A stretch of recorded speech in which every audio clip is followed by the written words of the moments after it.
kajeele nama monallee yaa'ee irreechatti tokko dhaquun kajeele namni immoo hin jiru laata namni bishaanis wanti argadha bishaan marga kanaan irreecha irreeffadhu eessatti argadha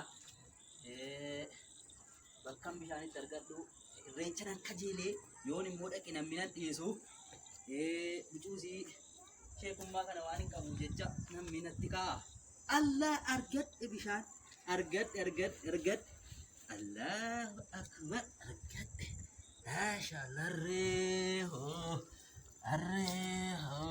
arreecha hoggaa sinnuu gahee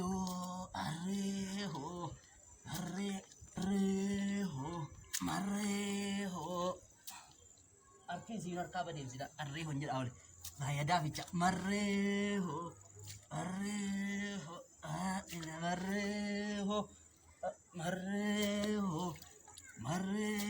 Jemaah istimewa. Mareho. Assalamualaikum. Subhanallah walhamdulillah wallahu akbar. Subhanallah alhamdulillah. Allahu akbar. Subhanallah alhamdulillah Allahu akbar. Subhanallah walhamdulillah. Abet. Assalamualaikum. Waalaikumsalam warahmatullah. Ayada. Nagada jirtu. Jirtu. Kam jirtu. Naguma. Ayada. Mal goto sin. Asini marga bishaan kana laaletaniyyuu rabbi kanuma as keessaa nu baasee inni subhanallah laal. Rabbiin zakkarartu. Rabbi an zakkarara as keessa kaayataniyyuu marga kana miicaatiin horii fayyifan geessaafani subhanallah godhaara rabbiin qulqulleessu laale. Inni kun maal jedhama subhanallah margaan jedhamaa takkaa jiraam takka nama keenya geessa. Adada margi kun danatu na qulqullaa'u fali rabbiin keenya. Hamattiin makan.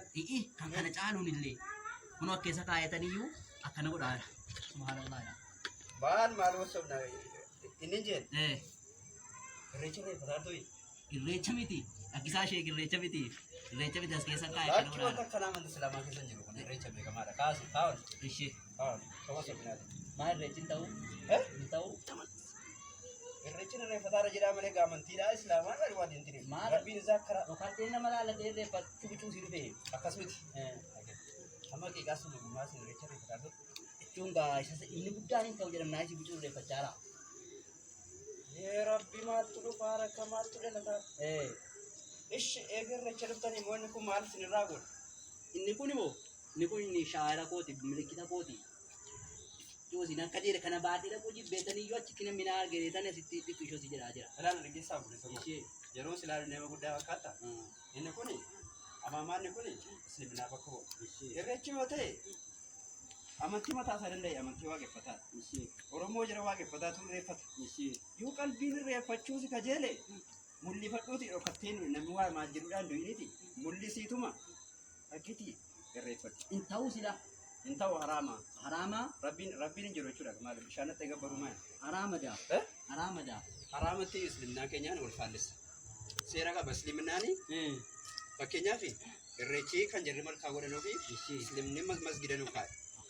Rabbiin jiris waaqa kadhatu garuu rabbiin salaataa jedhee masjida nu dhaqe. Attanii bishaanitti kuftanii bishaan keessa gangalachuurraa dhiqattanii wadaatanii sirriitti attanii sagaduu islaaminaan nu kaa'e waan ta'eef inni sun immoo isuma seera islaaminaadhaan wal faallisa waan ta'eef yoo guuttachuu barbaadde isa kana lafa kaayiti aadaa isaa uffannaa Lakkiin guuttadhu hin ta'u taanaan. Hin ta'u taanaan guuttadhu. Beekamaadha. Maaliin irraa eegamanii maaliin godharee? Akka gootu. Asa bar kenni kan. Gatuu? Gatuu? Natti kanatti achi gaatiin. Dhiis. Yaadni kennaa galeera. Qabar kee gara tokko. Olan qaba? Sirrees. Maasha adaadan jira. Jedhi ashhadu an laa ilaaha illallah. wa anna muhammadan rasulullah. Dabam.